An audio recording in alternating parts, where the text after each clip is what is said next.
ज़ुबिल्लाहिमिनश्शैतानिर्रजीम बिस्मिल्लाहिर्रहमानिर्रहीम। अस्सलामु अलैकुम वरहमतुल्लाहि वबरकातुहू। डियर स्टूडेंट्स, कैसे हैं आप? उम्मीद है आप खैरियत से होंगे और आपके तमाम मामलात जो हैं वो ठीक चल रहे होंगे। तो आज हमने पढ़ना है लेक्चर नंबर 25 और लेक्चर नंबर 25 के अंदर हमारे पास आज जो चीज़ें हमने स्टडी करनी है उसमें हमने रिफ्लेक्शन एंड रेयर फ्रैक्शन, चूँकि हम लाइट का चैप्टर जो है वो स्टडी कर रहे हैं, तो लाइट के चैप्टर में आज हमने रिफ्लेक्शन एंड रेयर फ्रैक्शन जो है उसको स्टडी करना है। तो चलें शुरू करते हैं आज का लेक्चर।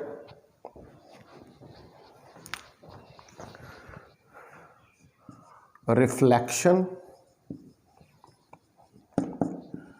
and rare fraction, ये हमने आज जो है स्टडी करना है। इन जनरल हमारे पास दो मेजर फैक्ट्स होते हैं जो रिप्रेजेंट करते हैं प्रॉपर्टीज़ को लाइट की, ठीक है, या वेव की, और वो दो मेजर फैक्ट्स जो है वो हमारे पास कौन कौन से होते हैं, उनको हम रिफ्लेक्शन और रेयर फ्रैक्शन का नाम देते हैं। In general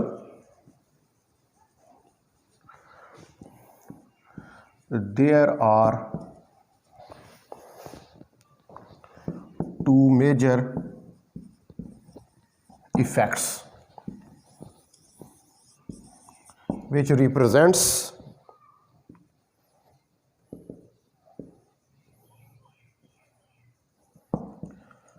the properties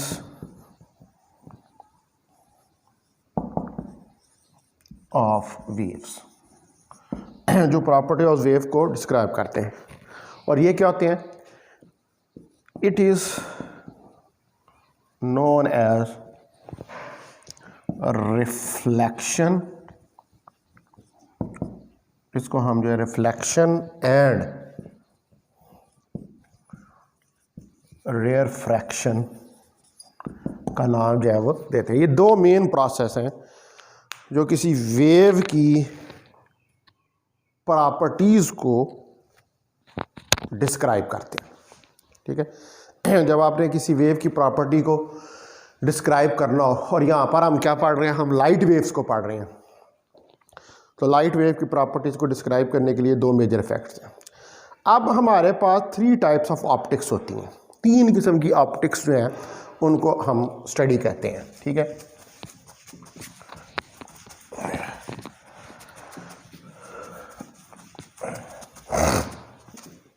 we have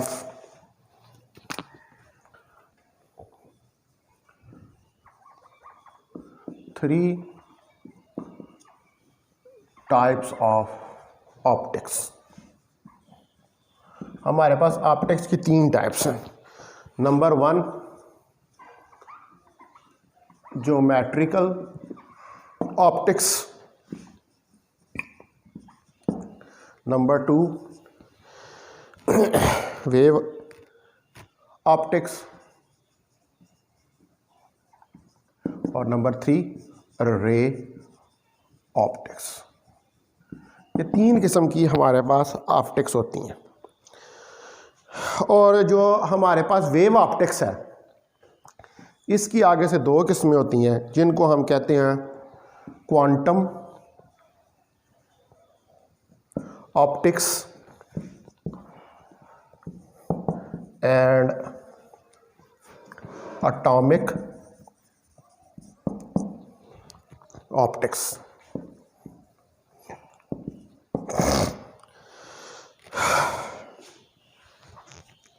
तो ऑप्टिक्स जो है ये बेसिकली क्या रिप्रेजेंट कर रही होती है? Optic basically atom field interaction को रिप्रेजेंट कर रही होती है, क्योंकि लाइट जो है वो भी एक फील्ड है। तो ऑप्टिक्स बेसिकली क्या रिप्रेजेंट करती है? Optics basically atom field interaction को, यानी कि जब लाइट किसी एटम के साथ इंट्रैक्शन करता है तो वो जो ब्रांच है वेव ऑप्टिक्स की उसको हम क्वांटम ऑप्टिक्स या एटम ऑप्टिक्स के अंदर जो है वो स्टडी करते हैं। ठीक है डियर स्टूडेंट्स, अब हमने चूँकि रिफ्लेक्शन और रेयर फ्रैक्शन पढ़ना, ये दो मेन प्रॉपर्टीज़ पढ़नी है, तो सबसे पहले हम देखते हैं लॉ ऑफ रिफ्लेक्शन कि हमारे पास लॉ ऑफ रिफ्लेक्शन का तो आपको पता है ना, मैंने वेव्स के में आपको रिफ्लेक्शन के बारे में पढ़ाया था कि अगर कोई वेव किसी बाउंड्री से टकराए और टकराने के बाद वापस मुड़ जाए तो हम कहते हैं कि ये रिफ्लेक्शन ही है। और उसका फेज़ जब वो मुड़ती है तो वो किसके ऊपर डिपेंड करता है, फेज़ उसका इसके ऊपर डिपेंड करता है कि बाउंड्री किस तरह की है, कि आपके पास डेंसर मीडियम है या आपके पास जो है वो रेयर मीडियम है। तो लॉ ऑफ रिफ्लेक्शन देखते हैं, लॉ ऑफ रिफ्लेक्शन। तो लॉ ऑफ रिफ्लेक्शन में रिफ्लेक्टेड ले जो है वो लाई करती है in the plane of incident wave. ठीक है, the reflected ray lies in the plane of incident wave. जो इंसिडेंट वेव की प्लेन है उसमें कहती है, तो हम कहते हैं कि θ1 प्राइम इज इक्वल टू θ1 के बराबर है। तो रिफ्रैक्टेड ले अगर लाई करती है in the plane of incident wave, तो बाय स्नेल्स लॉ, ये अभी स्नेल्स लॉ जो है ना इसको प्रूव करेंगे। तो n1 साइन θ1 n2 साइन θ2, इसको हम कहते हैं स्नेल्स लॉ। ठीक है, और हमारे पास जो है वो कोई दो मीडियम्स हो सकते हैं इसके अंदर, जिनके ये n1 और n2 जो है रिफ्रैक्टिव इंडेक्स दिए हुए हैं। n1 और n2 क्या है, n1 n2 ये होते हैं रिफ्रैक्टिव इंडेक्स, और रिफ्रैक्टिंग इंडेक्स n क्या होता है, c/v, velocity of light in medium to velocity of light in medium, और ऊपर वाला ये velocity of light in vacuum, इसकी रेशो होती है। रिफ्रैक्टिव इंडेक्स क्या रेशो है ये, कि वैक्यूम में स्पीड ऑफ लाइट क्या है और हमारे पास स्पीड ऑफ लाइट जो है वो मीडियम के अंदर कितनी है। तो हमारे पास एयर एक इसके अंदर मीडियम हो सकता है, और दूसरा हमारे पास ग्लास जो है, यानी कि एयर से ग्लास के अंदर अगर रे ऑफ लाइट जो है वो एंटर हो रही है। तो आप सपोज करें कि मैं कहता हूं कि मेरे पास एक एयर और एक ग्लास मीडियम है। ठीक है, तो लॉ ऑफ रिफ्लेक्शन को हम समझने की कोशिश कर रहे हैं कि उसी प्लेन के अंदर, यानी कि जिस प्लेन में इंसिडेंट वेव होती है वो उसी प्लेन में रिफ्लेक्ट बैक भी होती है। तो आप सपोज करें कि हमारे पास ये देखें, ये एक मीडियम है, ये एक मीडियम है, ये क्या है, ये ग्लास है, ये ग्लास है। ठीक है, और एक इंसिडेंट रे एयर से इसके अंदर एंटर होती है, यहाँ से रिफ्लेक्ट होती है, ये नॉर्मल है। ठीक है डियर स्टूडेंट्स, ये हमारे पास नॉर्मल है, और ये थोड़ा सा इस तरफ भी रे जो है वो जाती है। ये ग्लास है और ये जिधर से इसके अंदर एंटर हो रही है वो एयर है। तो ये हमारे पास n1 हो गया और ये n2 हो गया। n1 जो है रिफ्रैक्टिव इंडेक्स एयर का, और n2 रिफ्रैक्टिव इंडेक्स है ग्लास का। n1 क्या है, रिफ्रैक्टिव इंडेक्स ऑफ एयर, और n2 क्या है, refractive index of glass, glass का रिफ्रैक्टिव इंडेक्स है। तो ये हमारे पास क्या है, ये एक इंसिडेंट रे है, यूं जा रही है, और ये रिफ्लेक्टेड रे है। ये क्या है, इंसिडेंट रे, ठीक है। इसको हम कभी नाम देते हैं ए, इसको ओ कह देते हैं, ए ओ हमारे पास इंसिडेंट रे है, और ओ बी रिफ्लेक्ट हुई है ये, ठीक है। इंसिडेंट रे ओ ए के बराबर है, और रिफ्लेक्टेड रे ओ बी के बराबर है। तो हमारे पास जो इंसिडेंट रे का एंगल है वो ये θ1 बन रहा है, और जो रिफ्लेक्टेड रे का एंगल है वो ये θ1 प्राइम हमारे पास बन रहा है। तो according to law of reflection θ1 prime,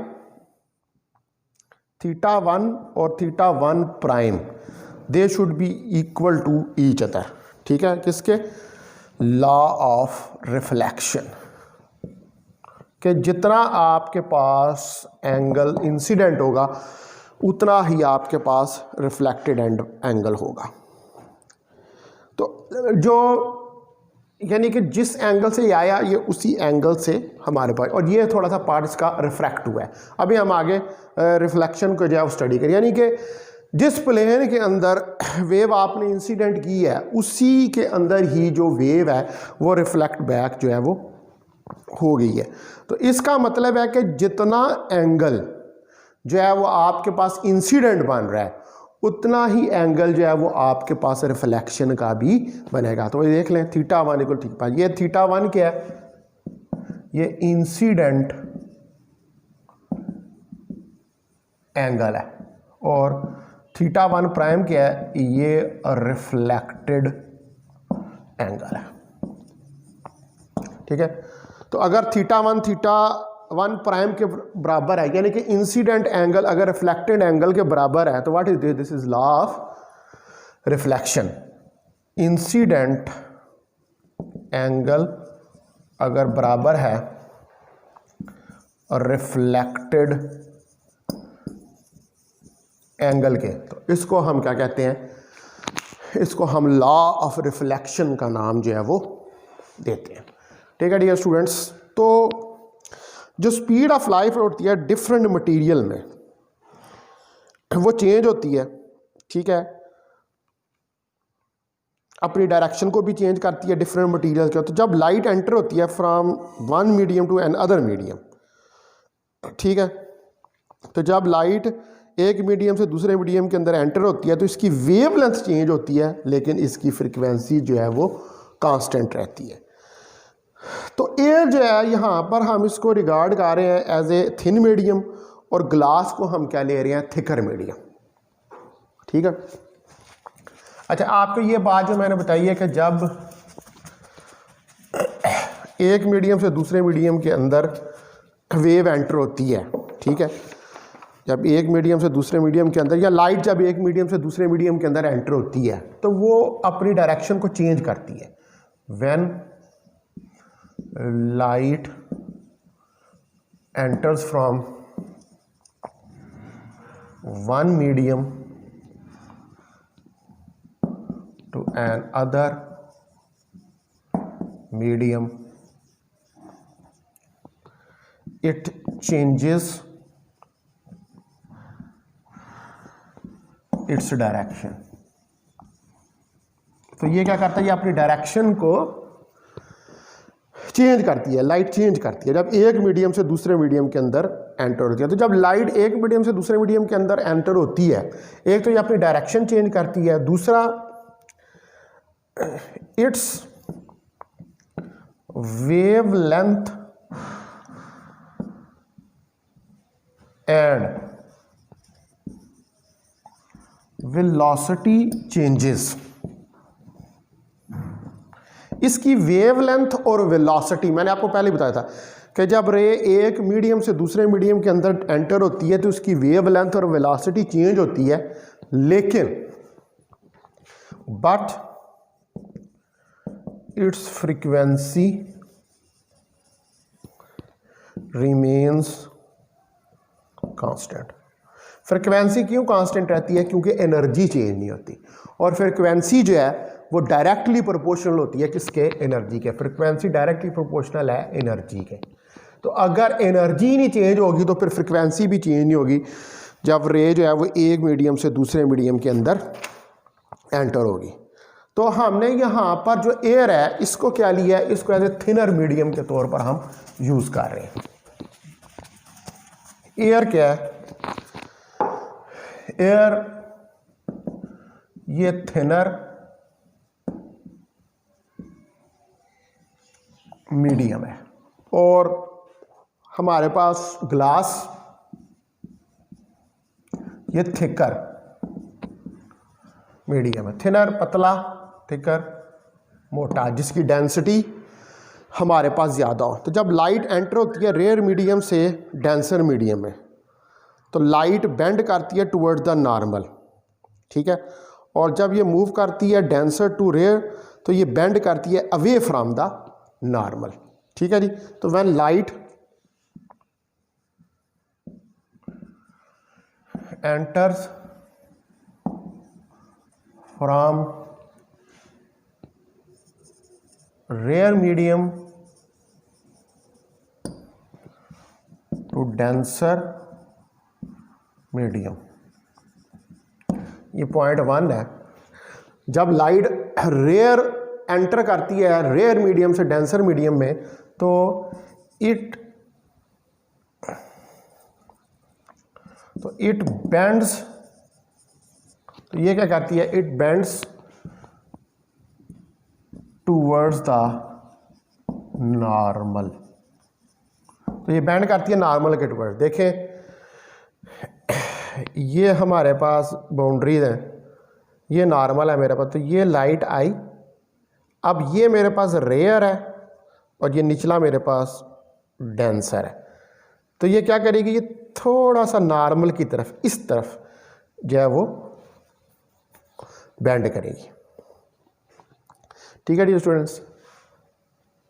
ये हमारे पास अब जो प्रोसेस है कि जिसमें ये बेंड करेगी, तो ये प्रोसेस जो है ये हमारे पास क्या होता है? इस प्रोसेस को हम कहते हैं रेयर फ्रैक्शन।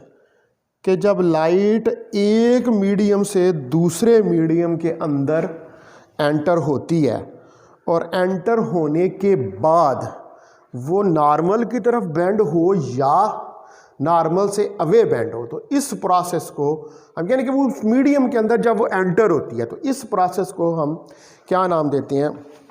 इस प्रोसेस को हम रेयर फ्रैक्शन का नाम देते हैं। और रिफ्लेक्शन क्या होती है? कि जब लाइट कंप्लीटली जो है वो रिफ्लेक्ट हो जाती है, ठीक है। तो अब आप देखें कि यहाँ पर ये लाइट रेयर से डेंसर है, तो ये नॉर्मल की तरफ जो है वो, तो ये इंसिडेंट एंगल है और ये एंगल ऑफ जो है वो रेयर फ्रैक्शन है, इसको आप कह लें θ2। तो ये नॉर्मल की तरफ बेंड कर रही है, एक पॉइंट। और दूसरा कि जब light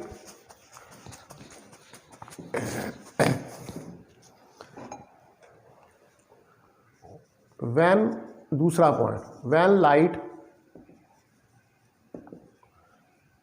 enters from denser to rare medium, it bends away from the normal। तो ये क्या करती है? ये बेंड अवे करती है नॉर्मल से।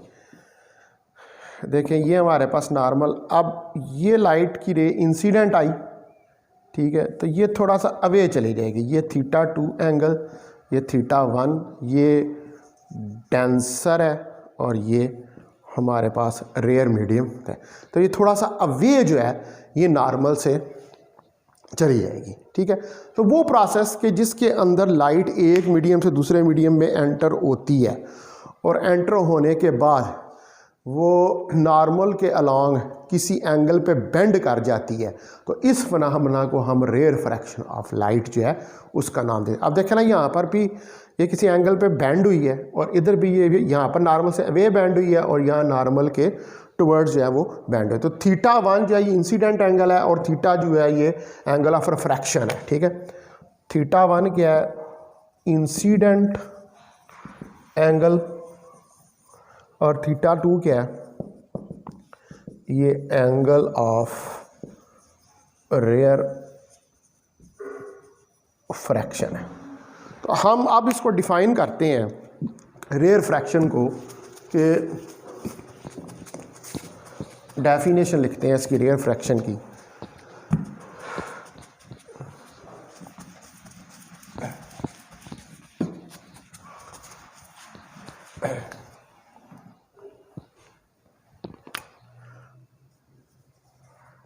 Definition of refraction. तो when light enters from one medium to another medium,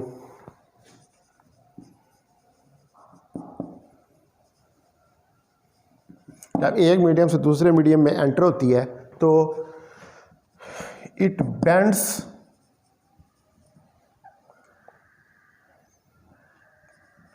on an angle away or towards the normal depending upon the nature of medium.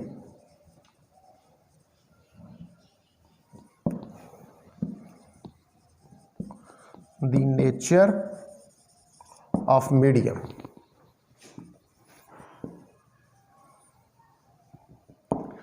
is known as rarefaction of light।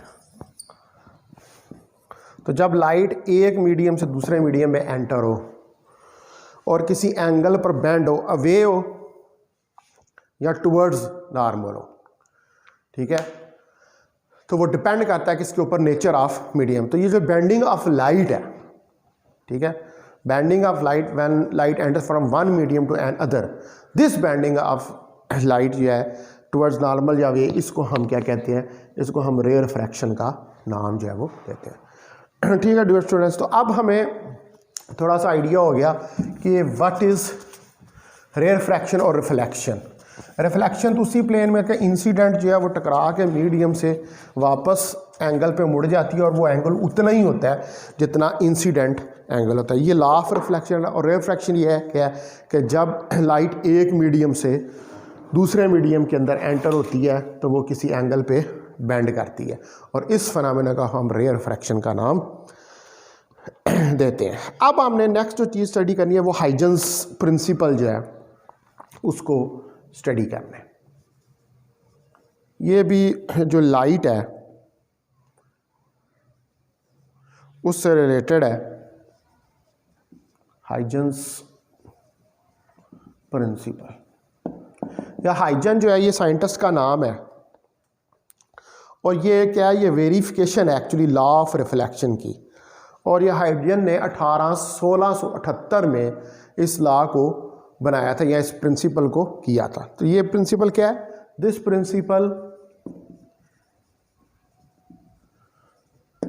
Is actually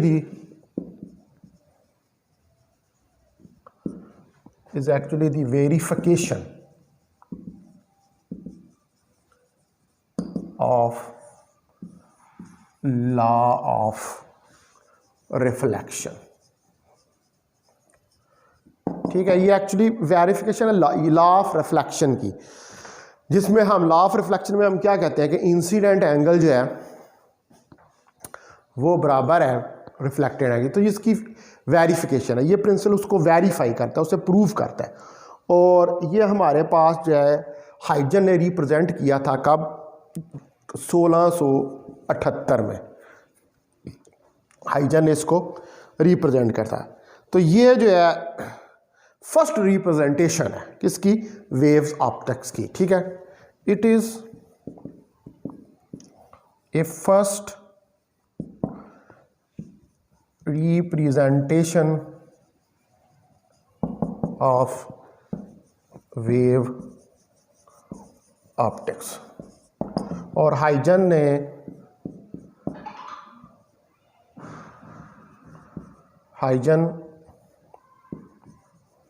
introduced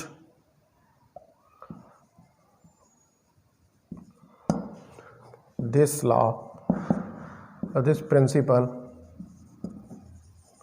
in 1678। तो 1678 में Huygens जो है उसने इस law को represent किया था, इस लॉ को दिया था। और ये लॉ जो है, ये लॉ ऑफ रिफ्लेक्शन की हमारे पास वेरिफिकेशन। ठीक है, अब इसकी डेफिनेशन देखते हैं।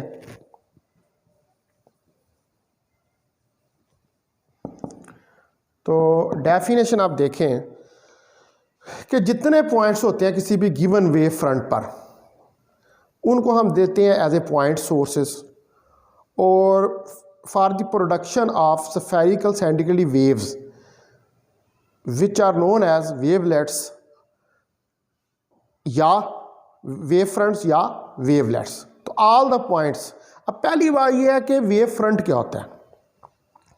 वेव फ्रंट जो है ये एक्चुअली आप कह सकते हैं कि वेव का फ्रंट, ये अभी मैंने पढ़ाई थी ये चीज़ें। ठीक है, तो ऐसी सरफेस के जिसके ऊपर जितने पॉइंट्स हैं उन सब का फेज सेम हो तो हम कहते हैं that is a wave front. ठीक है, यानी कि जो वेव आपके सामने मूव करती हुई आ रही है उसका वेव फ्रंट, यानी कि वो वेव आपको सामने से जिस तरह नजर आएगी, चाहे वो स्फेरिकल हो या प्लेन हो, तो वो जितने भी वेव फ्रंट्स हैं उसमें, ठीक है, वो जितने भी पॉइंट्स हैं जो वेव फ्रंट बना रहे हैं वो सारे पॉइंट का सेम फेज ऑफ वाइब्रेशन हो।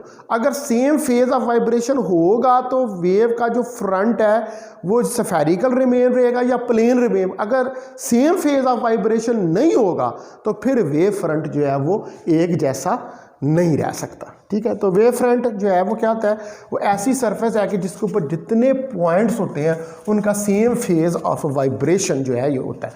यहाँ हमने जब दूसरा चैप्टर पढ़ा था तो वहाँ पर ये चीज़ें मैंने आपको डिटेल के साथ पढ़ाई थी। तो इसकी डेफिनेशन देखते हैं कि डेफिनेशन देखें कि ऑल द पॉइंट्स, जितने भी पॉइंट्स हैं on the given wave fronts, जो गिवन वेव फ्रंट्स हैं जितने पॉइंट दिए, are taken as point sources, यानी कि वो वेव फ्रंट्स भी सोर्सेज ऑफ लाइट बन जाते हैं। Taken as point sources for the production of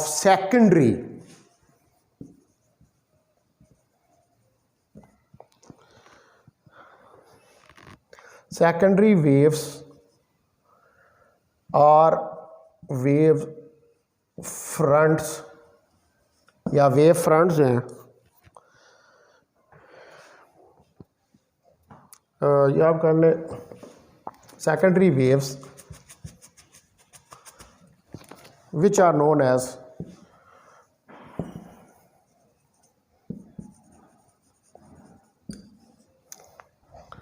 secondary wave fronts are wavelets। तो इसका मतलब है कि जो इनिशियल वेव फ्रंट्स हैं एक्चुअली वही रिस्पॉन्सिबल हैं प्रोड्यूस करने के लिए सेकेंडरी वेव फ्रंट्स। तो हमारे पास जितने पॉइंट्स हैं किसी भी गिवन वेव फ्रंट्स के ऊपर, वो क्या होते हैं, वो पॉइंट सोर्स बन जाते हैं। यानी कि वही पॉइंट जो है आगे से सेकेंडरी वेव फ्रंट्स को प्रोड्यूस करने की एक सोर्स जो है वो बन जाते हैं। ठीक है, तो कुछ इंटरवल के बाद हमारे ये जो वेव फ्रंट्स हैं ये नई पोजीशन पे पहुंच जाते हैं। तो अब जो सम इंटरवल के बाद जब ये अपनी नई पोजीशन पे पहुंच जाते हैं, ठीक है, ये इसका पहला पॉइंट हो गया और डेफिनेशन भी होगी। उसके बाद आप देखिए इसका दूसरा पॉइंट, कुछ इंटरवल ऑफ टाइम के बाद। अब देखिए पहले मैं जो है ना इसकी एक फिगर बनाता हूँ, फिर ये दूसरा पॉइंट लिखता हूँ। आप देखें कि ये हमारे पास एक प्राइमरी वेव फ्रंट्स है और यही प्राइमरी वेव फ्रंट्स जो हैं ये क्या है, ये रिस्पॉन्सिबल हैं सेकेंडरी वेव फ्रंट्स के। यानी कि इनके ऊपर ये जो पॉइंट है ये sources of secondary wave fronts जो हैं वो बन जाएंगे। इस तरह ये हमारे पास एक सेकेंडरी वेव फ्रंट जो है वो आ जाएंगे। ठीक है, ये देखें ये सेकेंडरी, और ये जो लाइन है ये इन कर्व्स के ऊपर टेंजेंट है, ये सेकेंडरी वेव फ्रंट्स, ये इसके ऊपर टेंजेंट है। तो यहाँ से ये जो डिस्टेंस इसने कवर किया है इधर तक, ये S = C डेल्टा T के बराबर है।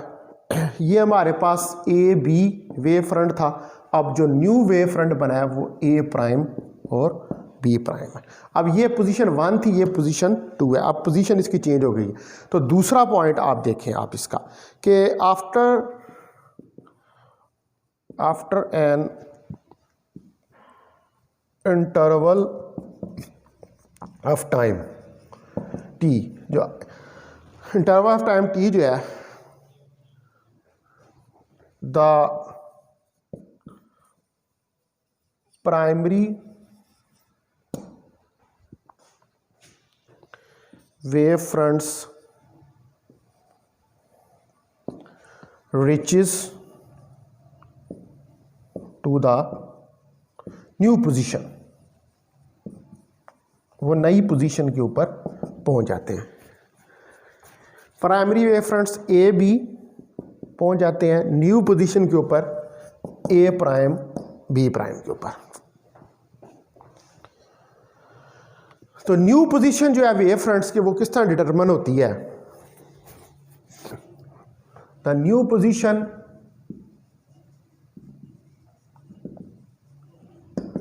of wave fronts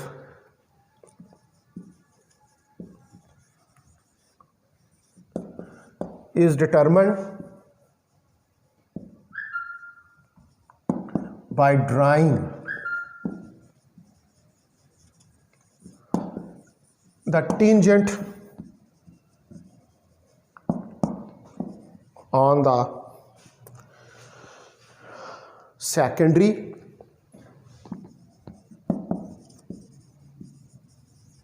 wave fronts. अब देखें ना, ये प्राइमरी वेव फ्रंट्स थे, एक टाइम इंटरवल T पास हुआ, इन्होंने C delta T distance cover किया और ये यहाँ पर वेव फ्रंट्स आ गए। अब इन वेव फ्रंट्स की पोजीशन जो है वो जो फाइंड करनी है, वो पोजीशन हम इनके ऊपर एक टेंजेंट ड्रा करके, ये देखें ये जो कर्व आ रहा है ये वाला, ये टेंजेंट है उनके ऊपर।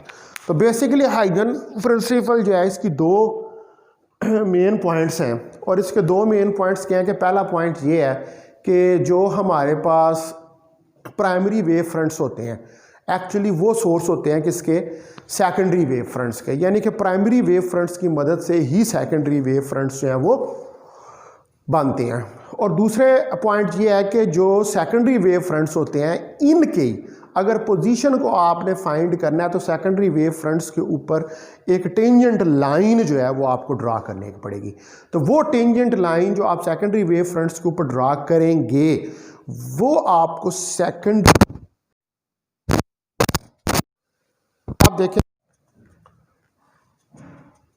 ठीक है, ये टेंजेंट लाइन और देखें कि ये हमारे पास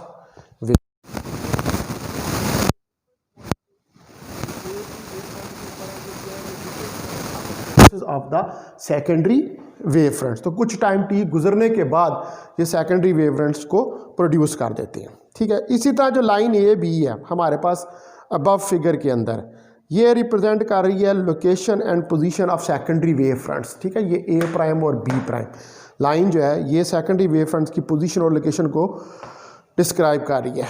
और line A prime B prime जो है ये क्या है, that is tangent to the secondary wave front. तो इनिशियली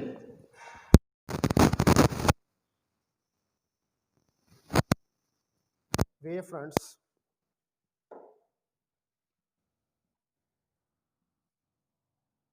are produced।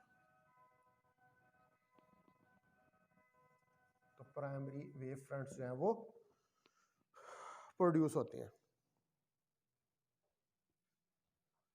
ठीक है, जिसके ऊपर on which we have different points. These points are responsible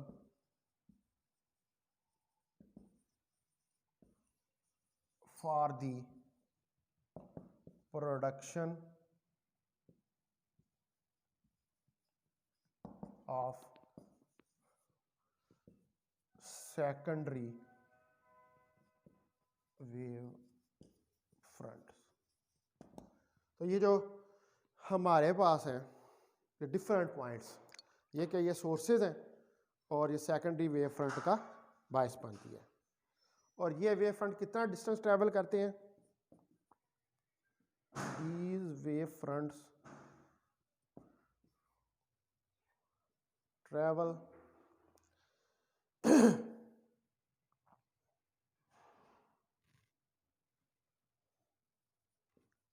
the distance s is equal to c delta T. C यहाँ पर velocity of light है, V भी ले सकते हैं चूंकि हम लाइट की बात कर रहे हैं तो इसलिए हम यहाँ पर वेलोसिटी ऑफ लाइट जो है उसको ले रहे हैं, ठीक है स्टूडेंट्स। तो उसके बाद नेक्स्ट जो पॉइंट है हमारे पास इसके अंदर वो ये है कि जो हमारे पास लोकेशन है, ये जो line A prime B prime है, ठीक है, ये line A prime B prime जो है, the line A prime B prime is describing the location of secondary wave fronts। तो ये सेकेंडरी वेव फ्रंट्स की लोकेशन को डिस्क्राइब कर रही है, ठीक है डियर स्टूडेंट्स। तो अब हमने आज है वो हाइजन प्रिंसिपल पढ़ा है, रिफ्लेक्शन और रेफ्रैक्शन को स्टडी किया है। तो कल हम फिर स्नेल्स लॉ का प्रूफ देखेंगे और फिजियो रोमर मेथड जो है उनको स्टडी करेंगे। तो अपना बहुत ख्याल रखें, बहुत शुक्रिया। अस्सलाम वालेकुम वरहमतुल्लाहि वबरकातुहू।